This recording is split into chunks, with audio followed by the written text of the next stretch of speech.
రైతు కూలీలకు కూడా నెలకి 10,000 రూపాయలు ఇవ్వాలి.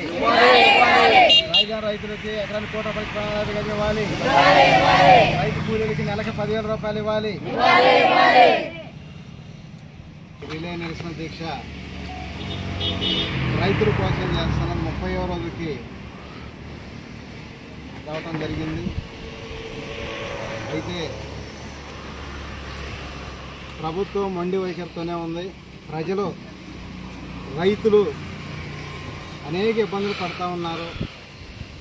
ఫస్ట్ కూలింగ్ వాళ్ళు కూడా వస్తూ ఉన్నారు. మేము కనపడి సంఘీభావం తెలుపుతా మాకు 11 సంవత్సరాల నుంచి డెవలప్ చేయలేదు, మీరు ఈయోగ్య కూడా సెకండ్ కూలింగ్ అని చెప్తా ఉన్నారు. అట్లాగే అని చెప్పి మేము మాట్లాడుతూ జరుగుతూ ఉంది. అయితే వాళ్ళ ఉద్దేశం ఏంటంటే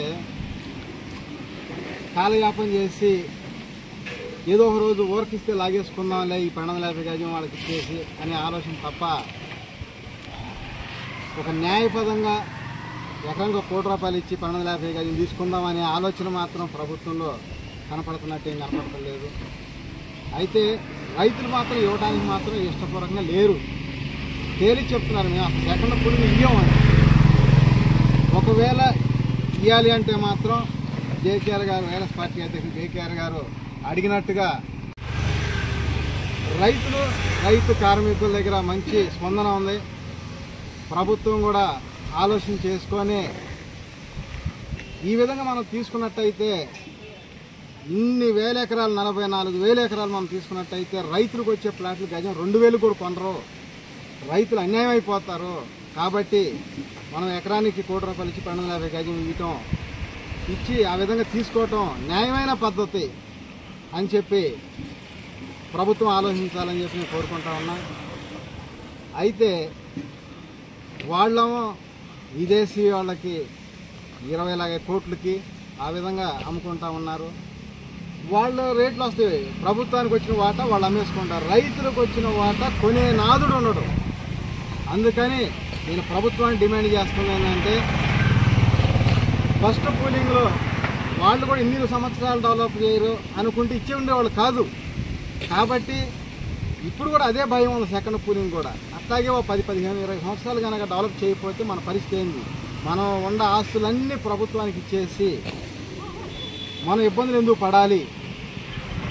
పిల్లల పెళ్లిళ్ళకి ఇబ్బంది పడాల్సి వస్తుంది, పిల్లల చదువులకు ఇబ్బంది పడాల్సి వస్తుంది, ఆరోగ్య పరిస్థితులు ఏంటి, లేకపోతే బ్యాంకు లోన్ లేని, ప్రైవేట్ లోన్ లేని అనేక ఇబ్బందులు పడుతూ ఉన్నాము. ఓ పక్కన ఫస్ట్ కూలింగ్ చూసి కూడా మనం ఇప్పుడు మళ్ళీ ఎందుకు ఇవ్వాలి? ఏఆర్ఎస్ పార్టీ అధ్యక్షుడు జేకేఆర్ గారు చెప్పినట్టు ఎకరానికి ₹1,00,000 ఇచ్చి 1250 గజం ఇస్తేనే మనం ఇద్దాం. ఆ విధంగా ఇచ్చినట్టయితే అందరికీ ఉపాధి లోపం లేకుండా అందరికీ మంచి ఉపాధి కలిగిద్ది వాళ్ళు ఇచ్చే ₹1,00,000తోటి. ఆ తర్వాత ఫ్లాట్లు ఎప్పుడు ఇచ్చినా స్థిరాస్తి కింద ఉంటాయి. ఇది ఒక మంచి గొప్ప ఆలోచన. ఈ చుట్టుపక్కల ఇన్ని మండలాల్లో ఇంతమంది నాయకులు కానీ ఎంతమంది ఉన్నా కూడా ఎవరు కూడా ఇలాంటి సలహా ఇచ్చిన వాళ్ళు లేరు. ఏదో ప్రభుత్వాన్ని దోసి పెడదామని చెప్పి నాయకులు అనుకునేవాళ్లే కానీ ఎవరైనా మంచి రైతుల కోసం ఆలోచన చేసిన నాయకుడు ఎవరైనా ఉన్నారా?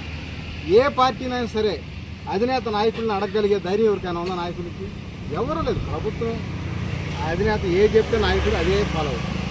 కాబట్టి ఏఆర్ఎస్ పార్టీ అధ్యక్షుడు జేకేఆర్ ఇతను రైతుల గురించి ఇంత మంచిగా ఆలోచించి రైతు కూలీలు కూడా నెలకి ₹10,000 ఇవ్వమని ఆలోచించాలంటే నిజంగా ఆయన ఒక గొప్ప మనసున్న వ్యక్తి.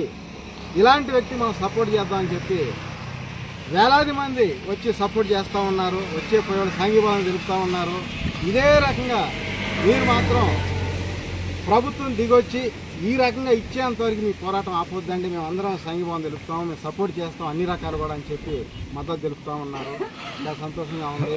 ప్రభుత్వాన్ని నేను ఒకే డిమాండ్ చేస్తూ ఉన్నాను, గతంలో లాగా ఇబ్బంది పెట్టకుండా ₹1,00,000 ఎకరానికి 1250 గజం ఇవ్వమని కోరుకుంటున్నా. ఎందుకంటే 11 సంవత్సరాల నుంచి కూడా కారణం ఏదన్నా కానీ ఈ ప్రాంతంలో రేటు రావటం ఏదో కారణంతో తగ్గించేస్తుంది. ప్రతిసారి ఇదే. అంటే డెవలప్ అవ్వటం అసలు నాయకుడికి ఇష్టం ఉందా లేదో అర్థం కాదు. ఇష్టం లేకేలా చేస్తున్నారు. వాళ్ళు తీసుకున్న భూములు వాళ్ళు అమ్మేసుకుంటున్నారు, వాళ్ళకి వచ్చిన వాటా. రైతుల గురించి మాత్రం పట్టించుకోవటం జరుగుతుంది. అది ఇప్పుడు కూడా అంతే. సెకండ్ కూలింగ్ తీసుకుంటే వాళ్ళకి వచ్చే వాటా అమ్మేసుకుంటారు విదేశాల వాళ్ళు. రైతులు మాత్రం పట్టించుకోరు. మళ్ళీ రైతులు కష్టాలే. అందుకోసం నేను ఏ విధంగా అయితే పోరాటం చేస్తున్నామో నాకు ఇక్కడ వస్తున్న రైతుల నుంచి కానీ రైతు కార్మికుల నుంచి కానీ మంచి స్పందన వచ్చింది. ప్రభుత్వం దిగొచ్చేంత వరకు ఈ పోరాటం కొనసాగుతూనే ఉంటుంది.